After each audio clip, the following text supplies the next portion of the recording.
نحمده ونصلي ونسلم على رسوله الكريم أما بعد وبأسانيدنا إلى الإمام أبي زكريا يحيى بن شرف النووي الدمشقي رحمه الله تعالى قال في كتابه وعن أنس رضي الله تعالى عنه قال باب الصبر شروط صبر متعلق أحاديث امام نووي رحمه الله بیان اول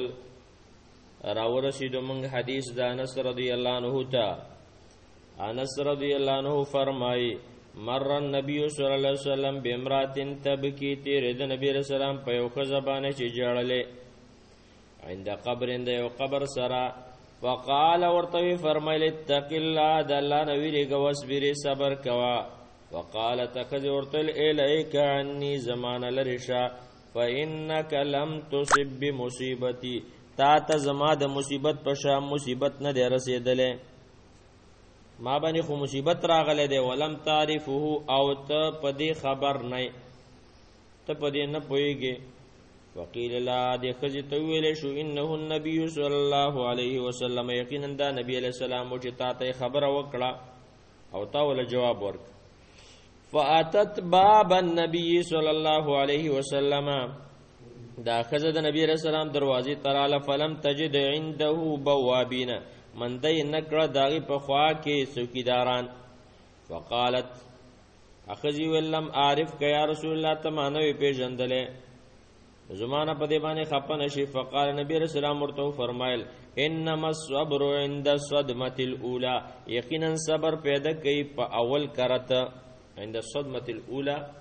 فاول کرت باندې صبر پیدا کړي رسته خو بتخامه خاص صبر کې متفق علیه وفي روایت لمسلم پر روایت مسلم کې راځي تبکی علی صبی الله جړلې په یو ماشوم باندې چر دیو وعن ابي هريره رضي الله تعالى عنه روایت ده ان رسول الله صلی الله علیه وسلم قال یقینا الله پیغمبر فرمایلی دي یقول الله تعالی الله تبارک و تعالی فرمای حدیث قدسی ده ما لعبد المؤمن عندي نشتد د یو بند مؤمن د پار زما سره جزاء بدلا اذا قبضت صفيه کله چې زواخلم د غرشه اذا قبضت صفيه صفيه چاته وي من يصطفيه الانسان ويختار چې انسان هغه ورکی کم بچي وروري تري پلاري موري دوستي او دادنه الله پاک واغسته وی کله چې زواخلم د انسان غورکس من اهل الدنيا ثم احتسبه بيدا ثواب وغني او صبر وکي نو مال عبد المؤمن عندي جزاء الا الجنه ما سره بل بدل نشته ده الا الجنه سوا د جنتنا الله پاک کوئی زی جنت تبوزما رواه البخاری روایت امام بخاری رحمه الله راوړه وعن عائشه رضی الله تعالی عنها روایت ده انها سالت رسول الله صلی الله علیه وسلم عن الطاعون د نبی رسول الله نه پوښتنه وکړه په بار د طاعون کې طاعون د یو معلومه وبا ده یو وفد ده چې عام خلکو باندې راځي به ټول په کمري لکه مثال زمنګ په ملک کې کرونا راغلی و دا د کرونا غونته کې یو وبای کا یا ډنګي وایرس نو طاعون د ګډیر قسمونه دي تقریبا شپږ قسمه د طاعون دي ښا د صحیح مسلم شرح د امام نووي کې امام نووي رحم الله دا ذکر کړی دي طاعون عمواس او طاعون شیروي د سنور طاعون بیماری باندې چې یو کس مړ شو دا شهید دی چې صبر به وکړي طاعون چې په کم کلی کې والته بنورځي